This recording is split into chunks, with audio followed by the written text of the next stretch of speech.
You wake up tired, reach for coffee without thinking, and minutes later your heart is racing, your thoughts feel loud, and a quiet sense of dread creeps in. What if the very thing you rely on to function is secretly training your brain to feel anxious?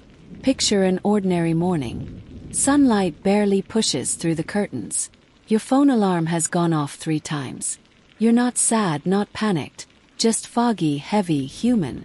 You stand in the kitchen, waiting for the kettle or the coffee machine, inhaling that familiar smell that promises clarity, motivation, control. The first sip feels comforting, almost intimate, like a ritual that tells your nervous system, we're about to be okay. But somewhere between the second sip and the last drop, something shifts. Your chest feels tight. Your mind starts scanning for problems.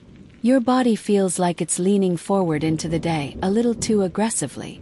And you wonder, quietly, why does this keep happening? Here's the truth most people never hear. Caffeine doesn't create anxiety from nothing. It amplifies what's already there by directly stimulating your brain's alert system. In neuroscience terms, caffeine blocks adenosine, a neurotransmitter that tells your brain it's time to rest.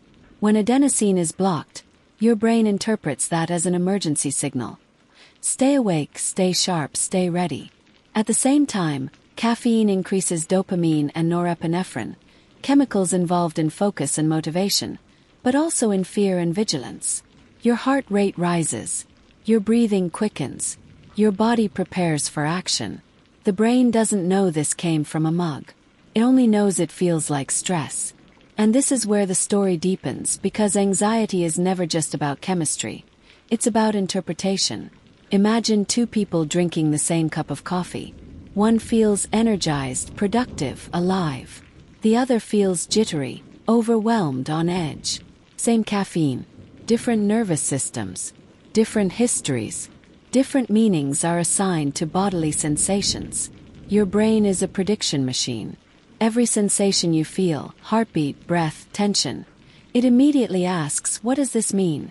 If you've ever experienced panic, chronic stress, or prolonged uncertainty, your brain has learned a painful lesson. Heightened sensations equal danger. So when caffeine speeds up your heart, your brain doesn't think, stimulation. Thinks something's wrong. Stay alert. This is especially true if you're already living in a state of background stress. Deadlines, financial pressure, emotional labor, unprocessed grief, lack of sleep. When your nervous system is already stretched thin, caffeine acts like turning up the volume on a speaker that's already too loud. The sound distorts. Here's the part most people blame themselves for. Why can't I just handle coffee like everyone else? But this isn't a weakness. It's sensitivity. And sensitivity is not a flaw. It's a nervous system that learned to survive by noticing everything. Let's slow this down. Anxiety is not your enemy. Your brain attempts to protect you from threats. Caffeine accidentally hijacks that system. It tells your brain we're in a high-stakes moment. Your amygdala, the fear center, becomes more reactive. Your prefrontal cortex, the part that reasons and reassures, gets quieter. Thoughts become faster, less flexible. Catastrophic interpretations feel more convincing. You might notice looping worries, social self-consciousness, or a sudden urge to escape. And then something subtle but important happens. You start to fear the sensations themselves. The racing heart becomes the threat. The shallow breath becomes proof something bad is coming. This is how caffeine can quietly condition anxiety. Not because it's harmful, but because it repeatedly pairs stimulation with fear. But here's the twist. The shocking moment most people don't expect. The problem isn't caffeine alone. It's caffeine without safety. Caffeine taken on an empty stomach.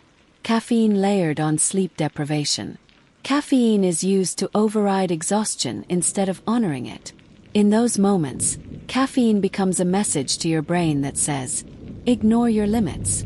And the brain responds with alarm. Neuroscience shows that your nervous system needs context to feel safe. When caffeine enters a body that feels supported, fed, rested, emotionally regulated, it can feel like fuel.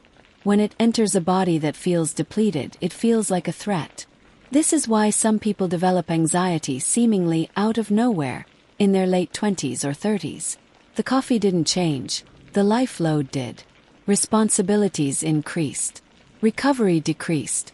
The nervous system adapted the only way it knew how: by becoming hypervigilant. So, what do you do with this awareness? You don't need to quit caffeine forever. And you don't need to shame yourself for needing it. Instead, you build a relationship with it that respects your nervous system. Start by noticing timing. Caffeine within the first hour of waking can spike cortisol, your stress hormone, which is already naturally high in the morning. Delaying caffeine even 60 to 90 minutes can reduce jitteriness. Pair caffeine with food to stabilize blood sugar, because blood sugar crashes feel exactly like anxiety to the brain. Pay attention to the dose. Many people aren't sensitive to caffeine. They're sensitive to too much. Your brain might thrive on half a cup instead of 2. Or on tea instead of coffee. Or on caffeine only on days when sleep was adequate. Most importantly, listen to the emotional signal beneath the habit. Ask yourself gently, what am I trying to override right now? Fatigue, overwhelm, avoidance. Sometimes anxiety isn't asking you to eliminate stimulation. It's asking you to rest. And here's the most comforting part. Your brain is changeable. Neuroplasticity means your nervous system can relearn safety. When you understand what's happening, the fear loses its grip. A racing heart becomes a sensation, not a threat. Alertness becomes information, not danger. Awareness itself is regulation. Over time, as you respond to your body with curiosity instead of fear, the brain updates its predictions. The amygdala quiets. The prefrontal cortex comes back online.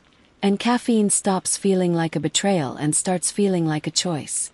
So if coffee has ever made you feel broken, anxious, or out of control, let this be the reframe. Your brain wasn't failing you, it was protecting you.